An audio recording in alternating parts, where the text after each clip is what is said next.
Hola, ¿qué tal? ¿Cómo estás? Soy Víctor Evalú.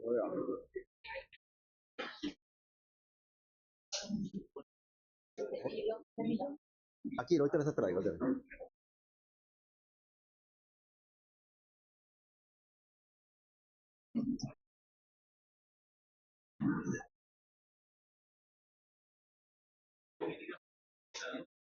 Préstame eso, un ratito.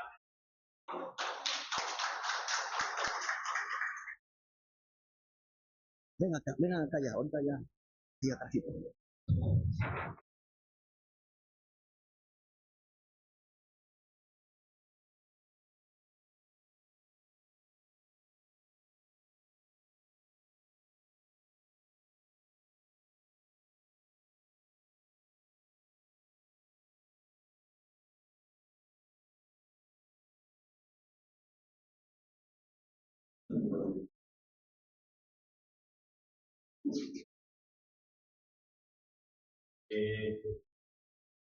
Manejar el trabajo. Campeón.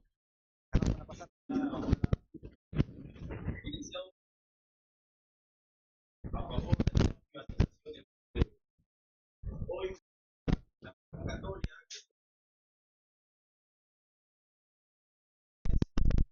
el propósito de la derogatoria del decreto de urgencia 010. Lo que queremos manifestarle, doctora, el agradecimiento popular de nuestra institución sindical, el agradecimiento a nombre de Piura, de la región Piura,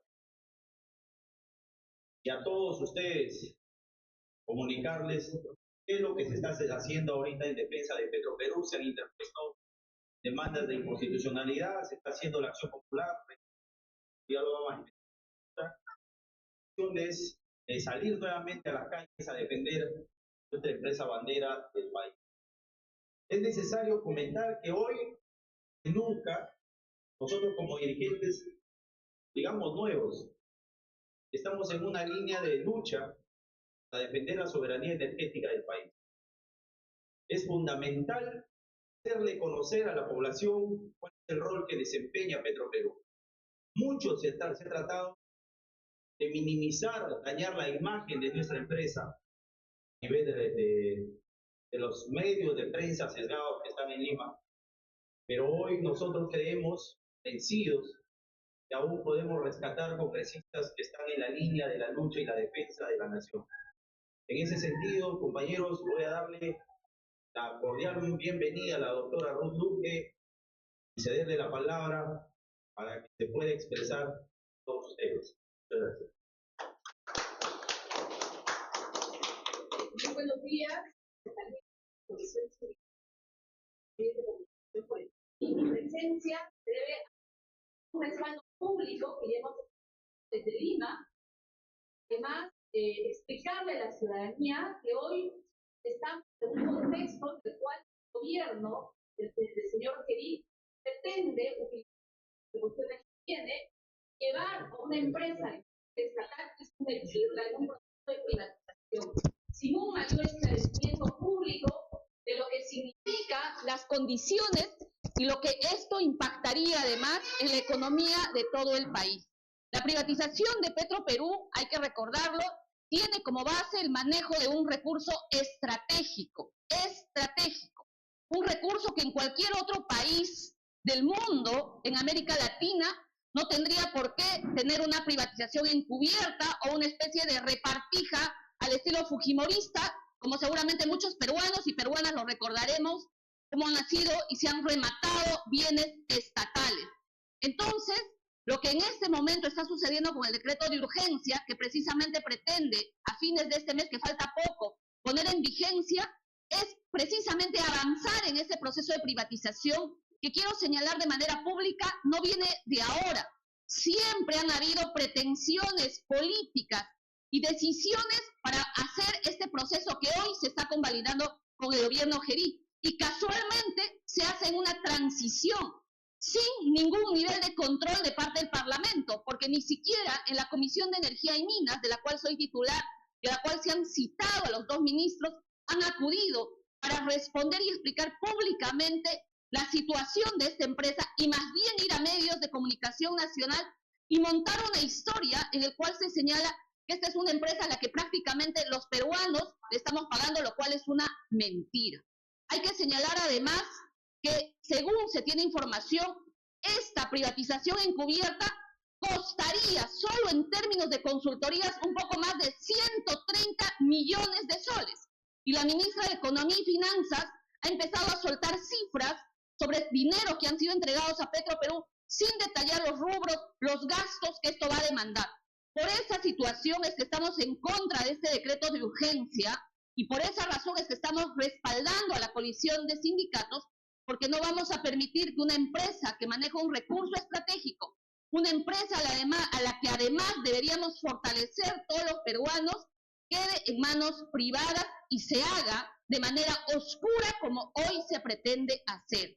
La acción que están demandando la coalición de sindicatos, entre las cuales hay una movilización que se va a hacer además a nivel nacional, se va a hacer en Talara, se suma a otras acciones que hoy queremos informar, que es una demanda de inconstitucionalidad ciudadana, una demanda en la cual además en términos legales se está cuestionando este decreto de urgencia porque consideramos que es inconstitucional, no solamente porque no reúne las características que el propio Tribunal Constitucional ha señalado respecto a las condiciones que tiene un decreto de urgencia, sino además vulnera flagrantemente una ley que en su momento fue aprobada contundentemente por el Congreso de la República hace más de 10 años y que prohibía expresamente que Petroperú sea manejada bajo procesos de proinversión, lo que hoy con un decreto de urgencia pretende hacerse borrando una ley que tendría que tener un debate.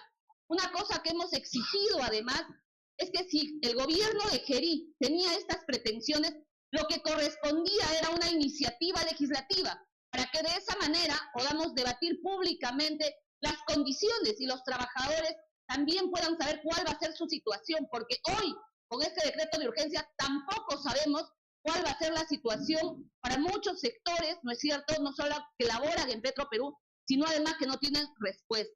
Por esa razón, hoy el planillón que está aquí, y además ya lo han anunciado en la ciudad de Lima, va a iniciarse un recojo de firmas para lograr la meta que exige la ley, que son 5.000 firmas válidas, y poder también emplazar al Tribunal Constitucional que haya una revisión profunda de este decreto de urgencia, recordando que además en el Congreso de la República existen poco más de 6 iniciativas legislativas de manera multipartidaria en el cual se está planteando una derogatoria. Nosotros estamos en este momento en un receso parlamentario. Si hubiera voluntad y decisión política, cuya voluntad está lamentablemente en manos fujimoristas, probablemente este decreto de urgencia estaría siendo debatido de manera urgente en una comisión permanente para proceder a una revisión y probablemente una derogatoria. Sin embargo, no estamos en ese contexto y por esa razón estamos respaldando la acción de movilización que están haciendo los trabajadores y vamos a agotar todos los recursos, incluyendo los recursos legales, para evidenciar que estamos ante una privatización encubierta que así lo niegue el gobierno de Gerí. Esta es una privatización encubierta, que lo único que quiere es pretender rematar recursos estratégicos que tendrían que estar en manos peruanas.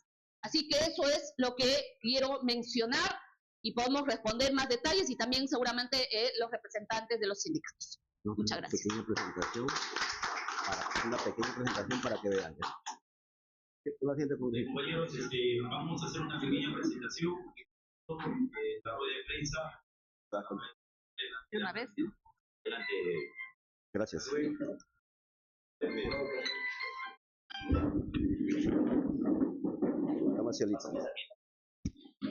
Apágale.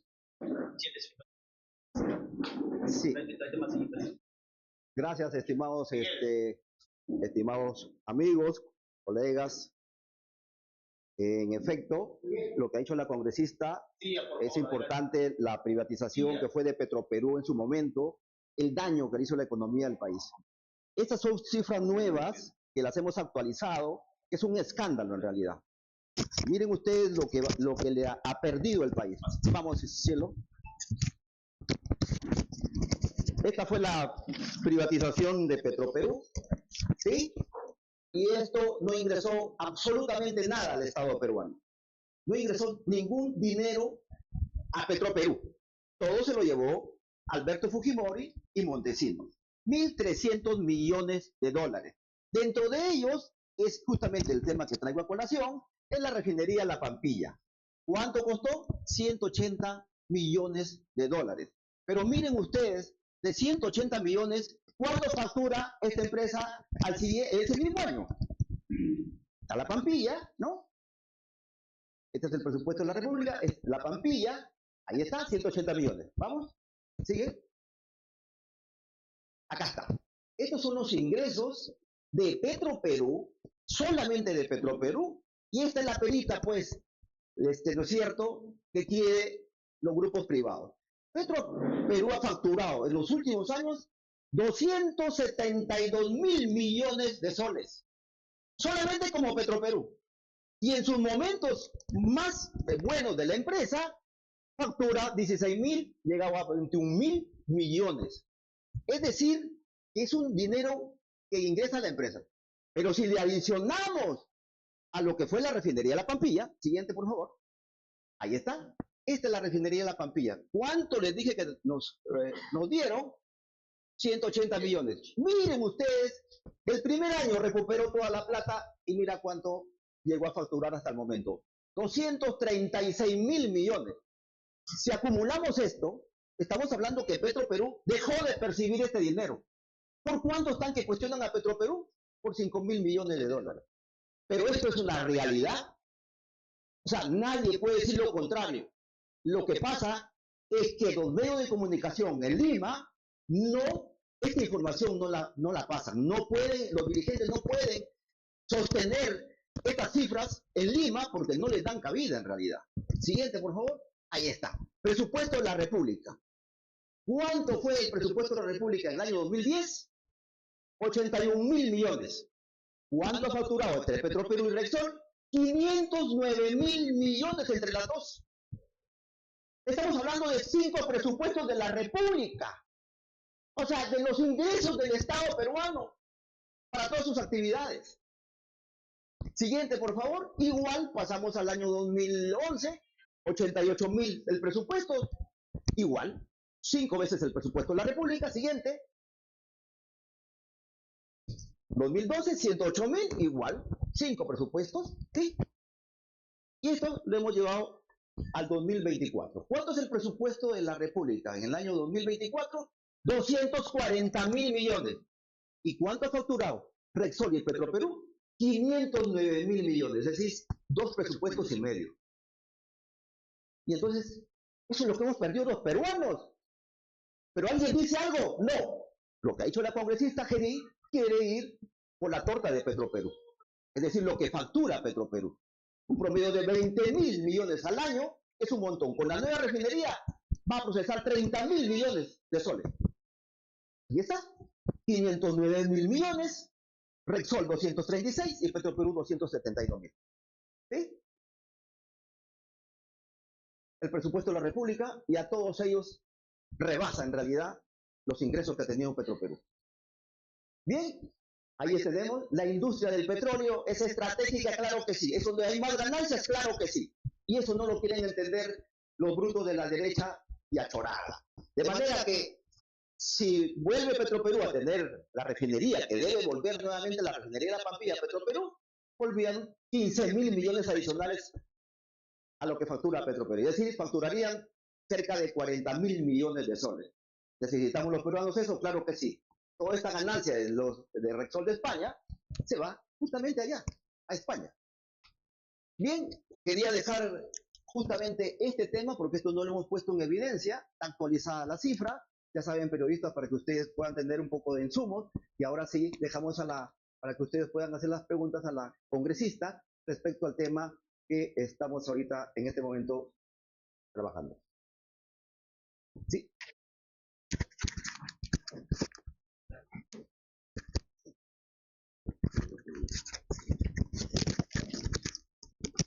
Bien, compañeros,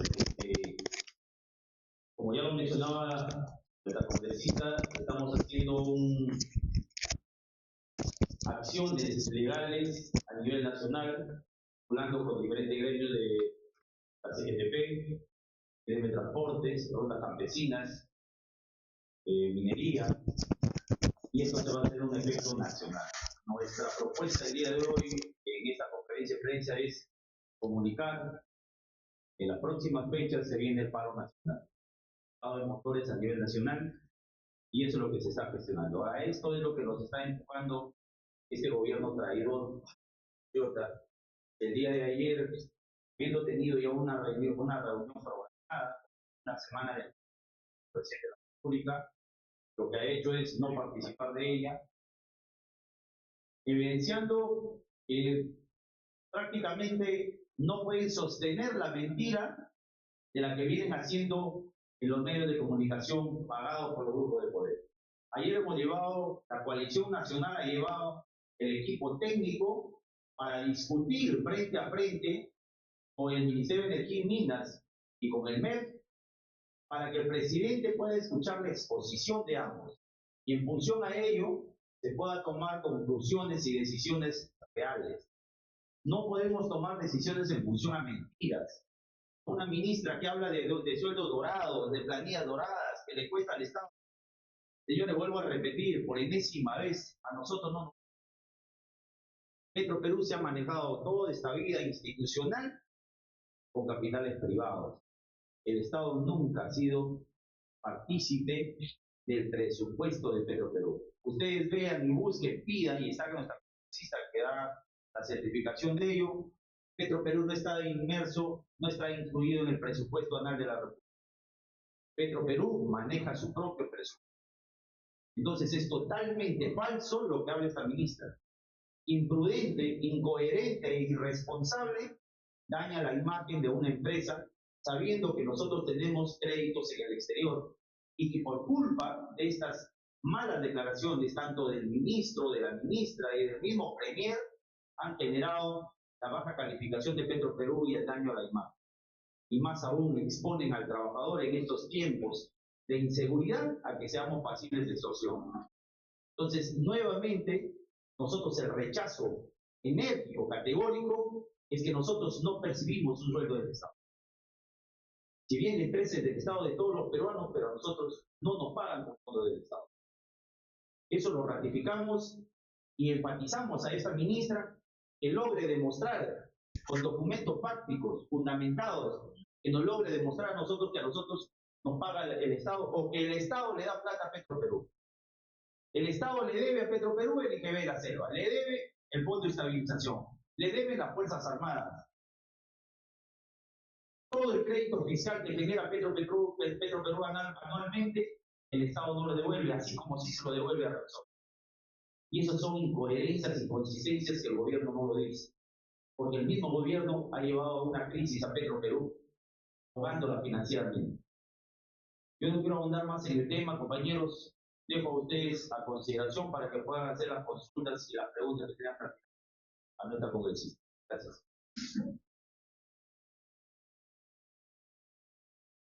Si hubiera alguna pregunta. Congresista, buenos días.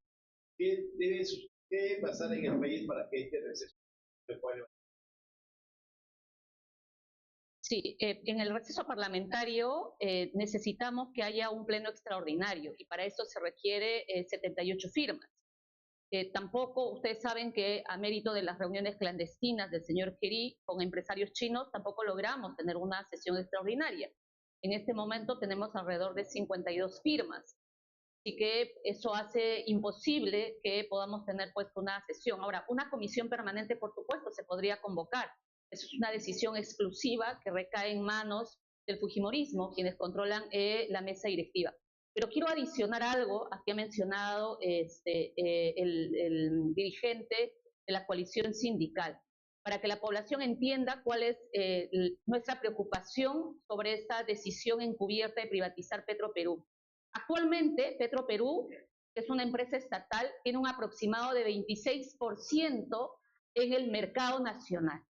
Y parte de eso hay una subvención sobre el petróleo que llega. Regiones como Loreto, Ucayali y Madre de Dios son probablemente las regiones que tendrían un mayor impacto porque un recorte de esta naturaleza y una decisión que enmarque en la línea del decreto de urgencia significaría que podría impactar en encarecimiento de este producto, porque además no nos dice de manera clara el decreto de urgencia qué va a suceder en estos lugares donde a través de Petroperú llega, y como se sabe, es un recurso importante, ¿no es cierto?, que sostiene una cadena de recursos y por los cuales muchas familias pobres pues pueden acceder de determinada manera a productos porque sirve para el transporte y otros medios. Entonces, eso, por ejemplo, no se menciona absolutamente nada.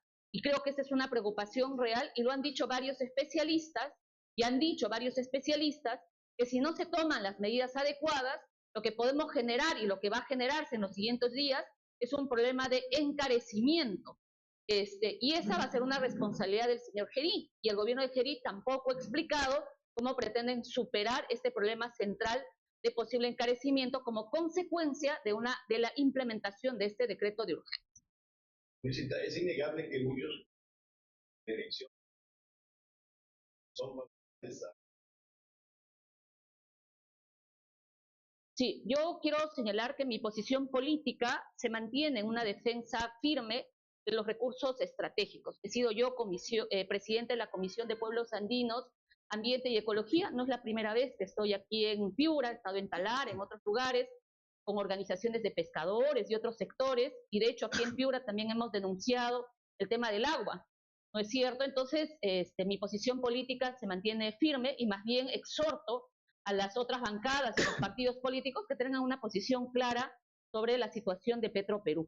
Hay algunas posiciones tibias que se han presentado, pero me parece que en un contexto de esta naturaleza necesitamos tener claridad sobre cómo fortalecemos Petroperú y no tomar pues orientaciones políticas tibias, como el caso del gobierno Gerí que está haciendo, que en el fondo lo que pretende más bien es conllevarnos a una privatización y hacerlo en un contexto en el cual tenemos un Congreso que no hace control político. Eso lo sabe bien la ciudadanía. Este no es un Congreso que hace un control adecuado. Se ha perdido toda lógica de equilibrio de poderes y eso hace que hayan muchas veces decisiones que terminen siendo contrarias al interés de la ciudadanía. Social la información que ha vertido en términos que evaluó. Sí. Esto va a ayudar.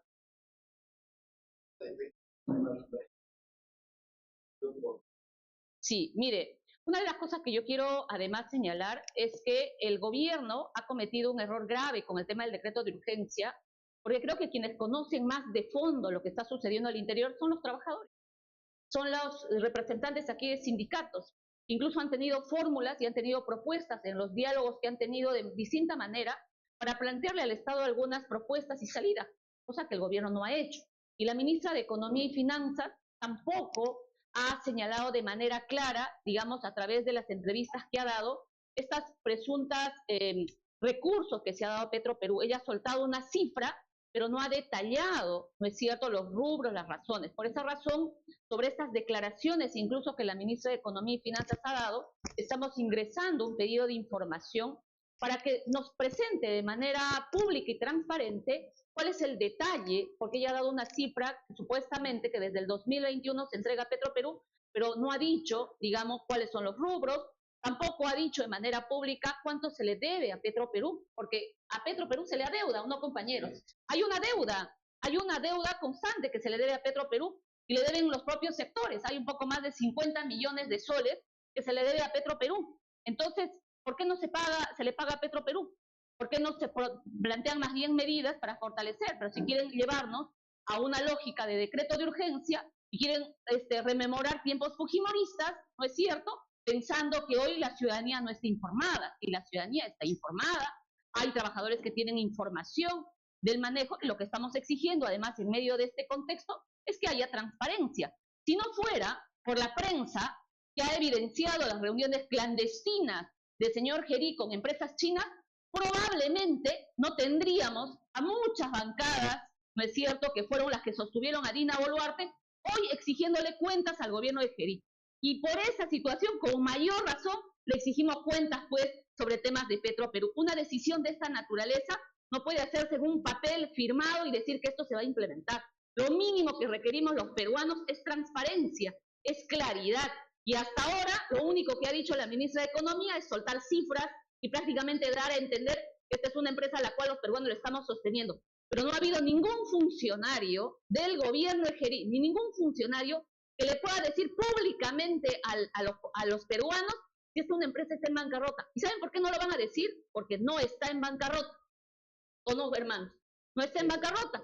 Entonces no lo pueden decir públicamente. Entonces lo que están pretendiendo es utilizar las cifras para confundir y para meter en la mente de los peruanos que esta es una empresa que ven pierde. Y eso no es así. Si esta situación está así, es porque lamentablemente los gobiernos no han tomado las decisiones oportunas que se dan. ¿Cuál sería el plazo para de firmas?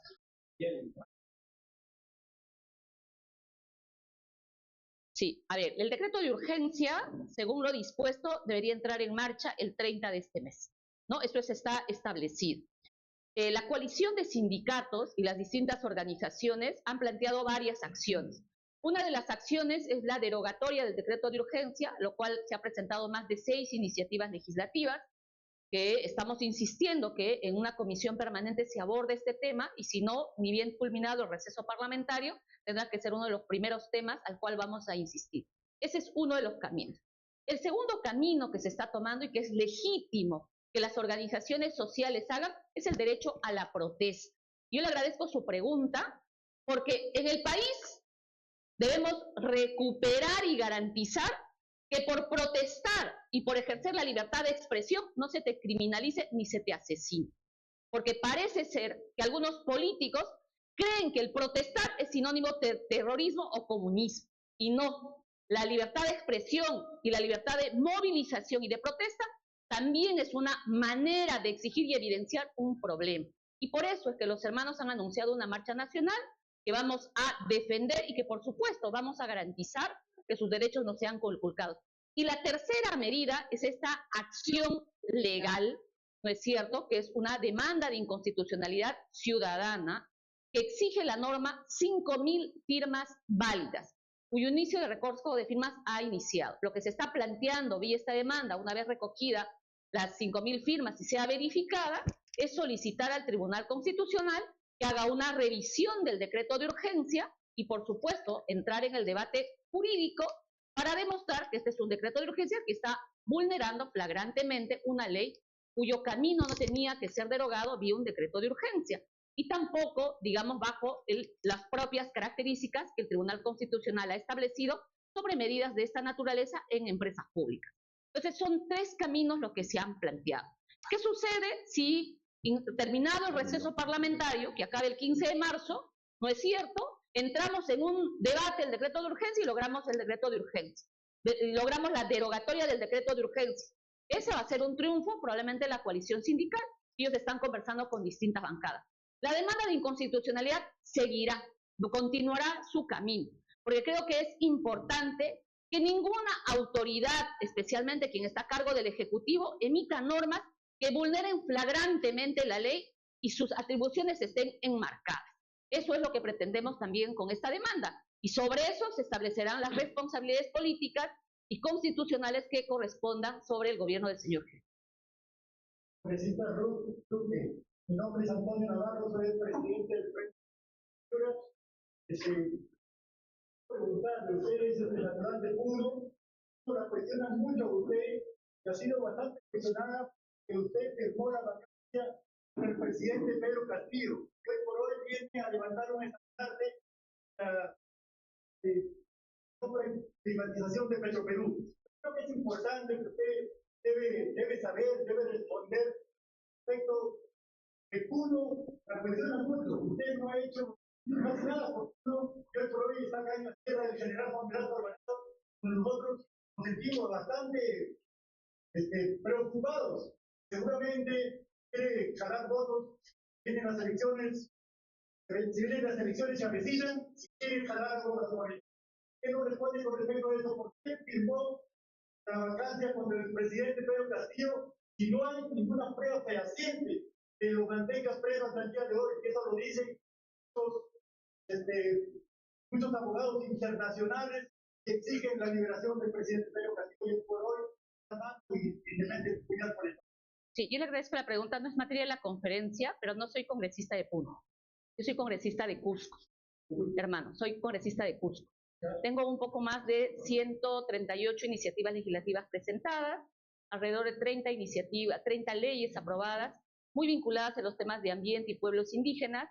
Lo que usted me está mencionando no es así. Es verdad que en el contexto en el cual se han presentado la crisis política de la salida del expresidente, el señor Pedro Castillo, sí se ha generado cuestionamientos por parte de la ciudadanía, como se han presentado otros, y yo respeto los cuestionamientos. No soy parte de la clase política que terruquea, soy más bien parte de quienes creen en el derecho a la libertad de expresión y quienes creen en el derecho de justicia de las víctimas. Eso lo quiero señalar de manera pública, como ha sido mi posición de manera concreta. Y segundo, sobre su última pregunta respecto a la situación del señor Castillo, yo, como lo he mencionado de manera pública, creo que no es un delito. Yo creo eso, creo que no es un delito. Sí creo que hay una responsabilidad política, también lo he afirmado, porque me establezco mis posiciones sobre la base de la construcción de un proceso democrático. Creo que cualquier cierre institucional de cualquier naturaleza tiene que darse sobre la base de un proceso democrático. ¿Se arrepiente de haber firmado? No, no he firmado, señor, no he firmado. Yo no he firmado ninguna moción, la he rechazado. Compañero, parece que quieren un poco más acercarse con la congresista. Adelante, por favor. Víctor Tello. Los compañeros, a ver, basados en la libertad de expresión, yo les exhortaría a los periodistas que tengan una información más fidedigna para poder vertir aquí sobre el tema. Ya un poco. Ya.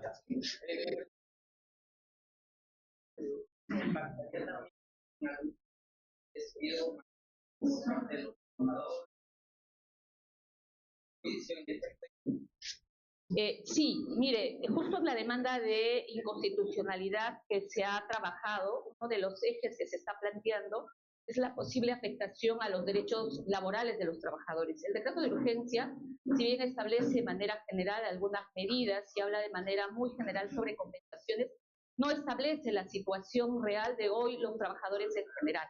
Entiendo que en las reuniones que han tenido los sindicatos o a los cuales el Estado les ha accedido, tampoco hay una claridad sobre el tema. Y eso significa, digamos, al no tener una claridad, sabemos perfectamente y tenemos en nuestra memoria lo que ha significado la privatización fujimorista, donde muchas veces han habido pues, despidos masivos y se han afectado de manera directa derechos laborales. Quizá ese es un eje central que estamos planteando en la demanda y que hemos exigido explicaciones sobre lo que representaría el decreto de urgencia. Ahora, de manera muy general, el sector ha señalado que no se afectaría. Sin embargo, eso no dice el decreto de urgencia. Sería inconstitucional. Sí. ¿Cuál sería que contemplaría?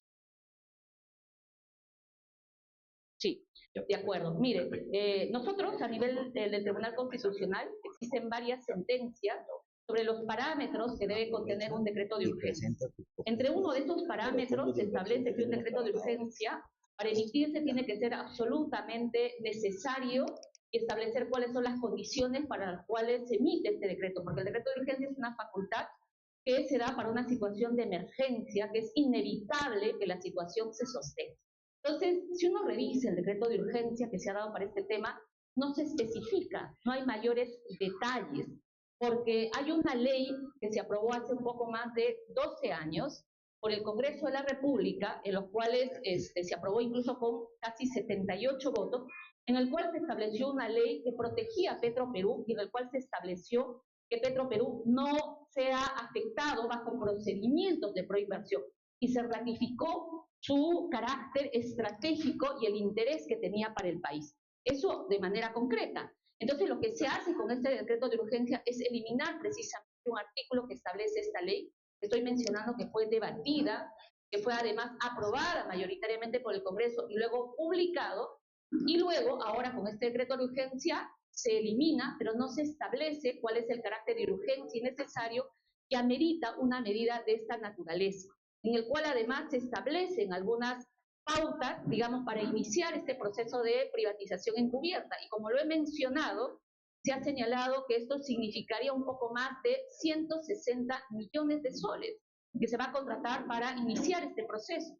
Recursos que más bien harían falta para hacer una discusión y un proceso de fortalecimiento de una empresa que, me vuelvo a decir, maneja un recurso estratégico importante y que ameritaría más bien una discusión nacional de cómo más bien tenemos que manejar una empresa estatal y cómo la fortalecemos y no la eliminamos vía un decreto de urgencia.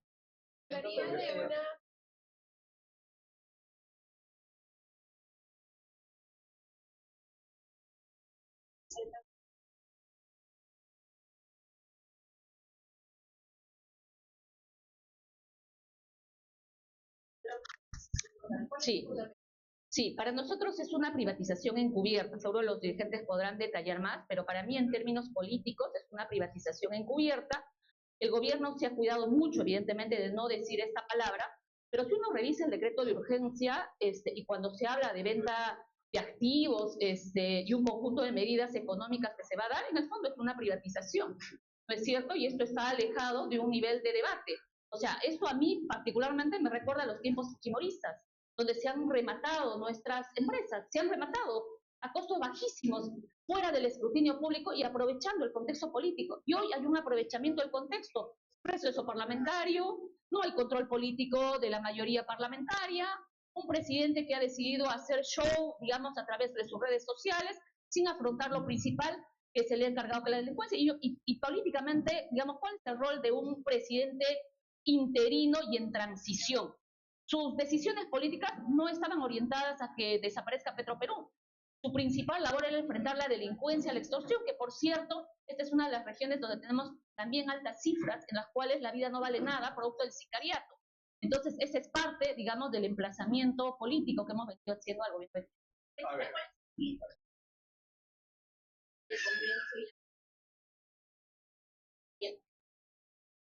Sí, a ver, acá el dirigente. Mire, dos temas importantes que les quiero mencionar, ¿no? Con respecto al decreto de urgencia, lo que menciona la congresista. Acá hay un tema de privatización total. Se habla de sectorizar. ¿Y qué significa tercerizar, partir bloques, la empresa en bloques patrimoniales? ¿Qué ocurre? Que Petroperú tiene ahorita una crisis financiera, es cierto, pero que nosotros los dirigentes hemos buscado el financiamiento. O sea, nosotros tenemos financiamiento, no necesitamos plata del Estado. Eso es lo que el Estado no lo dice. Le hemos dicho al presidente de la República, a la ministra de Economía, no necesitamos plata del Estado. Necesitamos que el Estado cumpla con devolverle lo que le debe a Petroperú. Nada más. Ese es el fin del asunto. Nosotros, los créditos internacionales, nosotros como dirigentes de coalición, hemos logrado conseguir créditos importantes al crédito. Eso debemos dejarlo muy claro. Cuando se habla de privatización, tú no puedes decir a una empresa, te quito un brazo y vas a ser rentable. Te quito una pierna, no vas a poder dominar. Eso, así no funcionan las empresas en el sector hidrocarburos. La mediocridad, la ignorancia de estos funcionarios les hacen proponer cosas que no tienen sentido. O sea, para una empresa que factura miles de millones, nosotros estamos facturando alrededor de 20 millones, hoy con este gobierno apenas 8 millones. Entonces, una empresa que factura en esa magnitud, no se puede hacer un análisis técnico de la noche a la mañana. No puedes decir, te voy a contratar a la empresa Arthur Deloitte, que ya la contrató Petroperú y que son millones que se pagó. Y hoy voy a, pero inversión dice, voy a contratar a la empresa líder mundial. ¿Qué mundial, señores? Si esa empresa ya la ha tenido Petroperú, tiene un informe de Arthur Deloitte en el 2024. ¿Para qué necesitas pagarle a la misma empresa para que haga el mismo informe? Y donde esa empresa establece que Petroperú debe tener la integración vertical. Exploración, producción, transporte, refino y venta. Que Petroperú tenga sus propios grifos. Y ahora nada más tenemos un diferencial de precios entre el privado y Petroperú de 7 soles. Imagínate si Petroperú tuviera sus propios grifos. O sea, la producción de combustibles en Petroperú no pasa de 10 soles. O sea, ¿saben ustedes cuánto eso ahorraría la canasta básica? Para nosotros es simple, por eso hemos exigido el debate técnico, con el presidente de la República y su equipo de la Junta de Accionistas. Pero no quieren presentarse, ni siquiera quieren presentarse al Congreso. O sea, no quieren rendir cuentas ni explicar al lado de fiscalización, que es el Congreso, para decir qué es lo que están haciendo. Para nosotros son funcionarios mediocres que no necesitan estar un minuto más ahí haciéndole daño al país. Créanme que de aquí se viene la crisis, porque el impacto social que se genera con el desabastecimiento de combustible va a ser a las zonas de la selva, las tierras, a donde los privados no llegan. Y eso va a ser un impacto negativo para transporte, pesca, agricultura y la canasta básica familiar. Claro. Por supuesto. O sea, dígame, ¿ha hecho un análisis siquiera cuánto vende? ¿Han hecho una comparación de precios en los grifos? Petroperú tiene 14, 12 soles y Repsol tiene 22 soles. ¿Sabe qué pasaría si no está Petroperú? Nos llevarían al precio de los privados. 22, 25, 30 y pondrían el precio que ellos quieren. Ese es el monopolio que ellos quieren asegurarse. Entonces es suficiente para nosotros darnos cuenta. O sea, ahora, lamentablemente, para este gobierno, estamos con dirigentes que conocemos el sector, ¿no? Y que hoy por hoy las redes sociales nos permiten tener otro enfoque y hablar la realidad a nuestro pueblo. O sea, no puede ser posible que aquí la región Piura, 30 años de privatización, con 200.000 barriles le dejó Petroperú de producción de crudo. Hoy apenas 20.000 barriles de crudo. Señor, ¿Cuánto ha sido el impacto? ¿por qué no está operando el oleoducto? La deuda hasta su oleoducto. Mire, ese es otro tema, el oleoducto. Qué buena pregunta que hace, porque, mire, es lamentable, se lo dijimos al presidente de la República y a la ministra. ¿Por qué le dan seguridad y resguardo a Camisea? Es una empresa privada, y a Petroperú, el oleoducto es un activo crítico nacional que está por ley. Es la ley que dice que el gobierno del Estado tiene que hacerse cargo del resguardo y protección del oleoducto. El oleoducto viene siendo saboteado constantemente, corte tras corte por mano de terceros. ¿Qué ha hecho el Estado frente a eso? Nada. Se lo dijimos al presidente, se lo dijimos a la ministra. Usted no está cumpliendo la ley que establece que tiene que dar resguardo y protección. ¿Sabe cuál fue la respuesta? Dijo que esa ley es vacía, que no había presupuesto. Si tienen presupuesto para liquidar, para transferir fondos del FICE a desvinculación laboral, para eso sí tienes presupuesto. Pero para proteger un activo crítico nacional no tienes presupuesto. Yo tengo unos datos son del Estado. Lo voy a dar a usted para que lo corrobore con los desestilos. Dice, hasta octubre del año pasado, 25, la caja de Petroperú era de 66 millones de soles, frente a una deuda de 5.400 millones de dólares. Por otra parte, en los últimos meses, el Tesoro Público, a enero del presente año, ha proporcionado 3.100 millones de soles adicionales.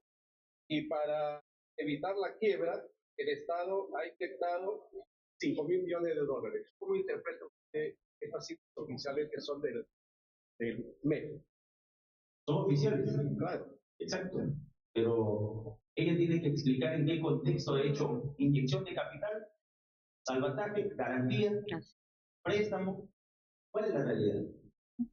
Lo que usted manifiesta son préstamos que le han hecho a la empresa. ¿Y sabe qué? Le hacen un préstamo a intereses leoninos, que Petroperú tiene que honrar puntualmente esos créditos. Por eso le hemos dicho a la ministra, queremos el equipo técnico que usted demuestre qué es lo que es inyección de capital, qué es lo que es crédito y qué es lo que es garantía. Son cosas distintas. Pero aquí debería decir que la ministra también debería estar en ese papel. ¿Cuánto genera de crédito fiscal Petroperú anualmente? 1.800 millones de dólares, señor. ¿Y por qué no le devuelven tal como se lo devuelven a Repsol? ¿Usted se imagina con que le devuelvan los 5 últimos años, el crédito fiscal a Petroperú? Suficiente. El propósito es privatizar la empresa. Sí. O sea, señor, yo le doy evidencias claras, prácticas de lo que nosotros realmente y los estados financieros de Petroperú son públicos. Son públicos. Y ahí, en esa información que usted pierde es del Ministerio de Economía y Finanzas. Pero Petroperú cotiza en bolsa. Petroperú tiene responsabilidad de enviar sus estados financieros trimestrales. Entonces usted se va a dar cuenta, ahí viene segmentado y dice, esto es inyección de capital, esto es préstamo, esto es garantía, y no es lo que dice la ministra. Pero ahí también debería ponerse lo que se le pone en el estado financiero, crédito fiscal de cuánto aportó Perú al Estado, 1.800 millones de dólares de crédito fiscal. Nosotros los trabajadores, vea usted si hay un sol de presupuesto para los trabajadores para pago de planillas, no lo hay. No existe. En el presupuesto anual de la República no existe un sol dirigido a Petroperú. Y eso es fácil de demostrar. Para el periodismo es fácil investigar. Para el periodismo es fácil decir, y los invito a conocer la refinería Talara, los invito a conocer el oleoducto y conozcan la realidad. Conchán, Talara tiene los asfaltos de más alta calidad. Y miren cómo están nuestras pistas en la región, señor. Ahorita estamos produciendo 500 toneladas de ácido sulfúrico que sirve para fabricar cemento y para la minería. ¿A dónde se va el ácido sulfúrico? Chile y Estados Unidos. ¿Qué se aprovecha acá en el país? Nada, por una desidia del gobierno. Entonces, lo que queremos acá, con nuestra congresista, a quien agradecemos enormemente su participación, y las puertas están abiertas de nuestra institución, doctora, las veces que sean necesarias. Nosotros vamos a defender, no vamos a la radicalización de las medidas a nivel nacional. Amigo Camilo,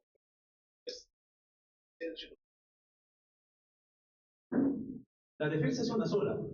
Miren, aquí hay dos temas fundamentales de lo que usted pregunta, y es muy cierto y es sabido que muchas veces la empresa toma unas acciones distintas a las que nosotros sentimos como patriotas y como defensores de la nación, más que todo. Si usted como trabajador trabaja en una empresa y la empresa te pone una carta y dice, si tú te vas al paro, yo te despido. La empresa está trabajando a favor nuestro, está a favor de la privatización.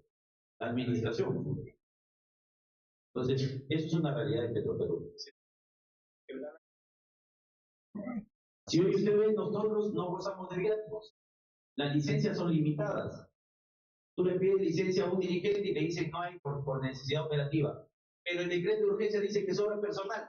¿No crees que hay una incoherencia ahí? O sea, por un lado dices que te sobra personal, pero cuando le pides licencia al dirigente, no, porque falta personal.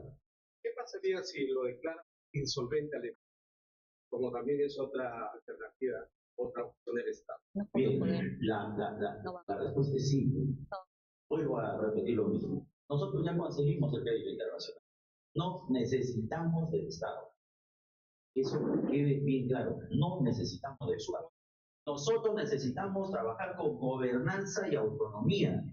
No necesitamos injerencia política. Eso es lo que le hace daño a la empresa.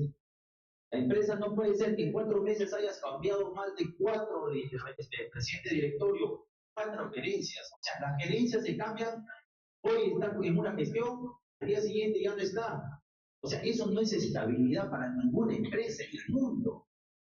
Las crisis no se manejan así. O sea, ¿qué parte no tiene este gobierno? Porque son gente ignorante que no conocen el sector. La refinería no es un carro que tú lo vas a pagar y lo vas a prender. Demora años en estabilizar una refinería de esa complejidad. Tenemos a la refinería más moderna. Entonces, aquellos que no conocen el sector no pueden hablar del mismo porque no conocen malas decisiones. Eso es lo que está ocurriendo ahorita con nosotros. Una cuestión, esto de la amenaza de privatizar la empresa no es de ahora. Esto arrastra hace 30 años en el Costa 9 y cuando hemos defendido a la empresa, pero veo que ahora la situación es diferente. O sea, no es de este gobierno, ¿no? Bien. Usted lo ha dicho. La defensa de Petroperú es constante. O sea, siempre han estado los intentos de sabotaje y de privatización. Siempre. Siempre. Justo conversábamos con la doctora algo que es muy sensible y de repente es un lado íntimo del dirigente, ¿no? El doctor luchador de siempre. ¿A quién le dejó sus últimos libros, doctora? No, entonces, la lucha no es de ahora. Las dirigencias pasan, probablemente yo no estoy aquí y estaremos en el escenario cuando despidió Paredes de la Nata a nuestros dirigentes, donde, ojo, todos los dirigentes, todos los trabajadores ganaron el grado penal. Todos, absolutamente todos. Y este sinvergüenza se atreve a hablar en canales de televisión diciendo que él votó a dirigentes porque había malversación y falso, señores. En el lado penal todos los trabajadores han ganado, todos. Pero lamentablemente la justicia politizada nos lleva a escenarios de que nuestros compañeros hasta el día de hoy no puedan ser repuestos en el. Víctor, has hecho unas preguntas importantes, pero como sé para que pueda responder. Cuando se habla de los bonos de Petroperú, tú has hablado de 5.000 millones, ¿correcto? Ya, el primero vence en el año 2035, el otro vence al 2047. Entonces, es como cuando tú compras un carro, lo compras a crédito. Es algo similar.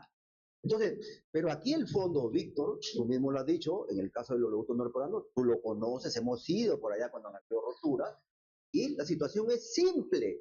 Lo que ha estado diciendo Lucho Camino. ¿Qué pasa? A Misea se rompe el ducto, le paga el Estado. A los privados se cae un puente, le paga a los privados. A Petroperú le rompen más de 150 veces el ducto y nadie le reconoce. Entonces, esa es la verdad. A Petroperú no le dan garantía, sin embargo, a Camisea sí tiene un búnker de acero, por si acaso, allá, en el Cusco. Así que lo que está diciendo la ministra habla piedra. La ministra ha hecho perder a Petroperú de sus bonos cerca de 500 millones el solo decir que Petroperú estaba quebrado. Eso es lo que ha hecho la ministra. Y debe irse presa. Es al revés. No le están haciendo un favor al Estado. Y la última pregunta que tú has hecho, Víctor, que has dicho, ¿qué pasa si quiebra Petroperú? Quiebra el Estado peruano. Y ustedes dirán, ¿por qué? Porque está alineado los bonos de Petroperú al Estado. Es decir, quebraría el Estado. Ya no tendría crédito tampoco el Estado peruano. Así de contundente.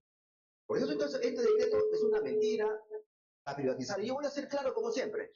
¿Ya? Detrás de esto hay 200 millones de corrupción para entregar Petroperú. Esa es la verdad.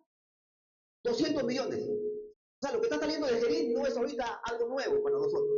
Desde el primer día que entró Gerín, hemos sostenido nosotros que entramos a saltar el Estado con Gili López. Y lo ratificamos aquí.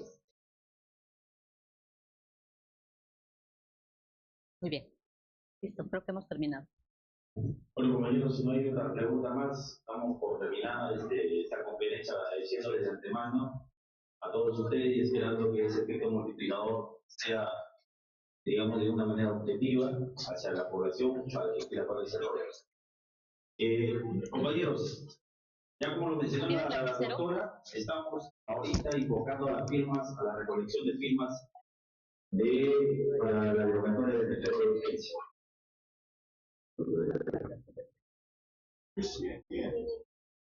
Compañeros, lo que sí como dirigente les podría ayudar, que hagan ustedes en la noticia la exigencia. El día de ayer, por parte del gobierno, ha incumplido en no presentarse a hacer el debate técnico. Eso les iba a hacer en Lima. Entonces, por medio de ustedes, yo les pido que se haga esta reunión, esa mesa técnica en la ciudad de Calada, en la misma refinería. ¿Por qué se habla mucho de la refinería? Es un elefante blanco, un barril sin fondo, que no trabaja, y para que vean el mismo presidente que nunca ha ido a la refinería, ministra de Economía, ministro de Energía, vean y sitio que las plantas, 16 plantas de Petroperú en la refinería instalada, están produciendo caballeros. Que sea la reunión técnica instalada.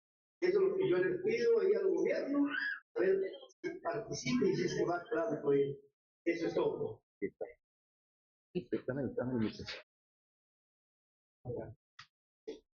una comisión, ¿verdad? Sí, ya.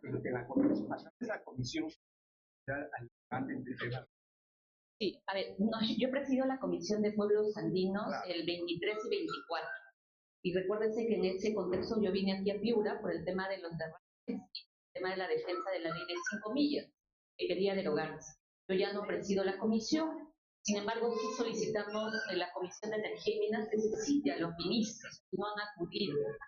ninguno de los ministros han acudido. Por esa razón es que se han presentado varias iniciativas legislativas multipartidarias planteando la derogatoria. Y lo que se está esperando es que terminemos el receso parlamentario o en su defecto que el fujimorismo convoque una sesión de la comisión permanente, porque la comisión permanente podría abordar estas iniciativas.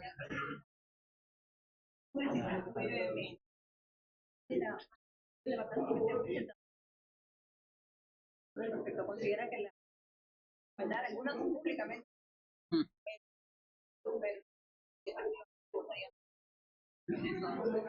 Sí, se han presentado 6 mociones de censura, una moción de vacancia. Una de las mociones de censura es la que yo he liderado. Sumando las mociones de censura, tenemos alrededor de 52 congresistas. En este momento se están recabando firmas para un pleno extraordinario, que hay un poco más de 55 congresistas. Necesitamos llegar a 73 congresistas. La impresión política que tengo es que los días de Gerí están contados, porque el día de hoy, además, otra bancada, que es la de Avanza País, ha anunciado que va a firmar el pedido de sesión extraordinaria, ¿no? La bancada de Alianza por el Progreso, muy a su estilo, ha decidido desde el partido pedir la renuncia de Gerí, pero eso sabemos que es mentira, Gerí no va a renunciar. Así que esperamos que la bancada de Alianza por el Progreso asuma una posición coherente y ejerza el trabajo de control político. Si es así, si Alianza por el Progreso se suma, tendríamos las firmas para una sesión. Sobre el movimiento, ¿cuál es su perspectiva al respecto? Sí. Cuando en pasadas sesiones sí se ha sumado a este tipo de mociones. Sí, a ver, primero que la inestabilidad la ha generado el señor Gerí, y la inestabilidad la generan también las propias bancadas que han sostenido a Dina Boluarte. Esta no es una inestabilidad que la genera Ruth Luque o la genera el pueblo peruano, es una inestabilidad que la ha generado el propio Gerí. Gerí es el que ha decidido tener reuniones clandestinas, Gerí es el que quiere reunirse con empresas chinas, Gerí es el que quiere hacer tráfico de influencias utilizando su presencia en el gobierno, así que más bien la inestabilidad la están generando ellos, y más bien lo que estamos intentando hacer es ejercer un control político para que no se haga mal uso del poder que se tiene en este momento. Imagínense si un medio de comunicación no hubiera evidenciado estas reuniones, probablemente estaríamos, sabe Dios, ante una situación de decisiones políticas y decisiones de parte del Ejecutivo donde nos estemos sometiendo a empresas privadas, y eso me parece injusto.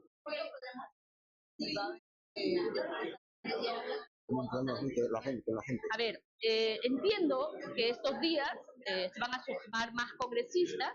Me imagino que alrededor de eso, si es que se cumplen las 73 firmas, se tendrá que presentar y tendrá que convocarse a una sesión extraordinaria. ¿Qué puede pasar en los siguientes días? Me parece que el fujimorismo, más fiel al estilo que tienen, van a esperar el último momento tal cual han hecho con Dina Boluarte.